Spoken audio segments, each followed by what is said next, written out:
உறவுகளே, இன்றைய பட்டறை தேடலில் நாம் தரிசிக்கவிருப்பது முன்வினை பாவங்கள் நீக்கி முக்தியளிக்கும் குரங்கனில் முட்டம் வாலீஸ்வரர் திருக்கோவில். இத்திருக்கோவில் வரலாற்று சிறப்பு மிக்கதாகும். மறுபிறவி வேண்டாதவர்களுக்கு அருள் பாலிக்கும் இத்தலம் தேவாரம் பாடல் பெற்ற தலமாகும். வினைப்பயன் காரணமாக வாலி குரங்காகவும், இந்திரன் அணிலாகவும், யமன் காகமாகவும் பூலோகத்தில் பிறப்பெடுத்தனர். தவத்தில் மேற்பட்ட ஆத்ம ஞானிகளான மகரிஷிகளின் சாபத்தால் அவர்களுக்கு இத்தகைய மிக கொடிய அனுபவம் நேரிட்டது. இதனால் மனம் வருந்திய மூவரும் திருக்கைலாயம் சென்று உமையூறு பாகனான சிவபெருமானை சரணடைந்து தங்களுக்கு சாப விமோசனம் அருளும்படி வேண்டி நின்றனர். அவர்கள் மீது கருணை கொண்ட சிவபெருமானும் நினைத்தவுடன் முக்தி தரும் திருத்தலங்களில் சிறப்பு பெற்ற காஞ்சியின் தென்பால் உள்ள திருக்குரங்கனில் முட்டம் தலத்தில் தான் நித்திய சாணியத்துடன் எழுந்தருளி இருப்பதாகவும் அங்கு சென்று தன்னை வழிபட்டால் வினை நீங்கும் என்றும் கூறினார்.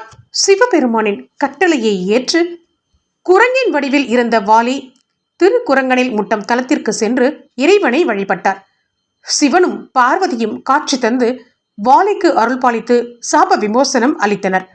வாலியை அடுத்து இந்திரனாகிய அணில் திருக்குரங்கனில் முட்டம் தலத்திற்கு வந்து இறைவனை வழிபட பெருமானும் காட்சியளித்து வினையை நீக்கி அருள் பாலித்தார். அதன் பிறகு தர்மத்தை ரட்சிக்கும் யம தர்மனும் காக உருவில் வந்து தனது அழகினால் கீறி ஒரு திருக்குளம் உண்டாக்கி அந்த புனித நீரினால் பல காலம் நீராடி சிவபெருமானை வழிபட்டு வந்தார். இதனால் உள்ளம் மகிழ்ந்த திருக்கைலாயநாதனும் யமதர்மனுக்கு உமாதேவியுடன் காட்சியளித்து வினையை நீக்கி அருள் பாலித்தார். குரங்கு, அணில், காகம் ஆகிய மூன்றுக்கும் சாப விமோசனம் அளித்து ஆட்கொண்ட திருத்தலமானதால் இது திருக்குரங்கனில் முட்டம் என்றே அழைக்கப்படுகிறது. வாலிக்கு திருவருள் புரிந்ததால் இறைவனுக்கு வாலீஸ்வரர் என்ற திருநாமம் ஏற்பட்டது. இனி இத்திருக்கோவிலின் தல வரலாற்றை அறிவோம்.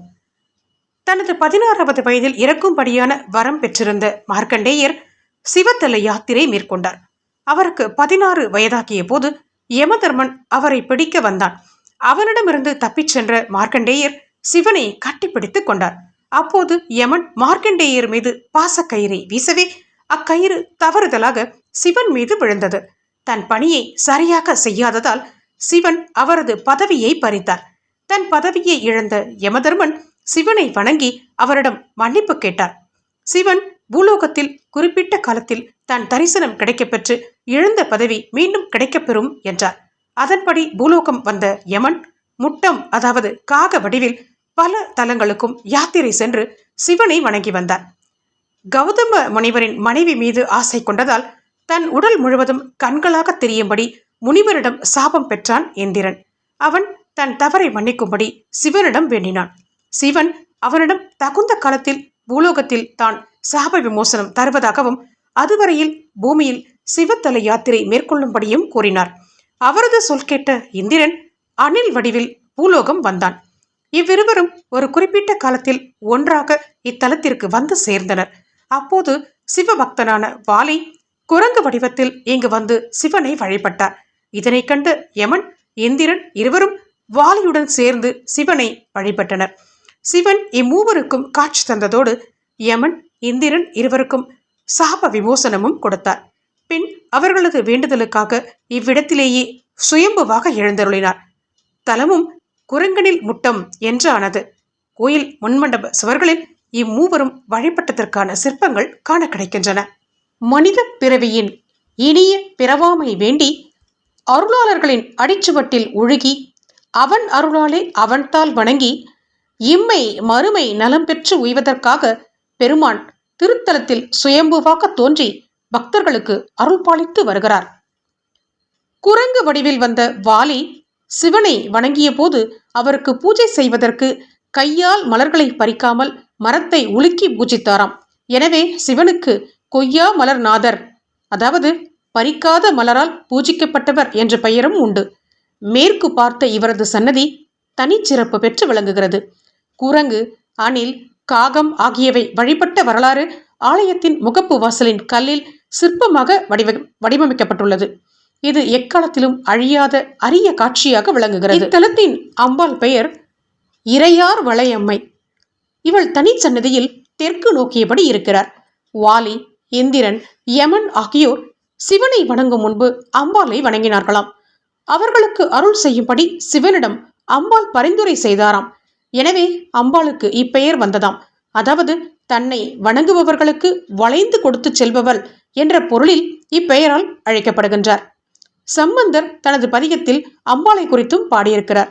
இவள் கைகளில் வளையல் அணிந்து மகிழ்ந்த முகத்துடன் காட்சி தருவது சிறப்பு. திருமணமான பெண்களும் கர்ப்பிணி பெண்களும் இந்த அம்மையாருக்கு வளையல்களை போட்டு பின்பு அதனை அணிந்து கொள்கிறார்கள். இவ்வாறு செய்வதால் விரைவில் புத்திர பாக்கியமும் சுகப்பிரசவமும் ஆகும் என்று நம்புகின்றார்கள். சிவனை வழிபடும் முன்பு காக வடிவில் இருந்த யமதர்மன் தன் அலகால் நிலத்தில் கீறி தீர்த்தத்தை உண்டாக்கினாராம். அந்த தீர்த்தம்தான் இந்த திருக்குளம். பின் அதில் மூவரும் நீராடி சிவனை வணங்கினார்கள். இந்த தீர்த்தம் பெரியச்சந்திர வடிவில் கோயிலின் 3 புறங்களிலும் சூழ்ந்திருக்க நடுவில் சிறிய பாறையின் மீது சிவன் வேற்றிருக்கிறார்.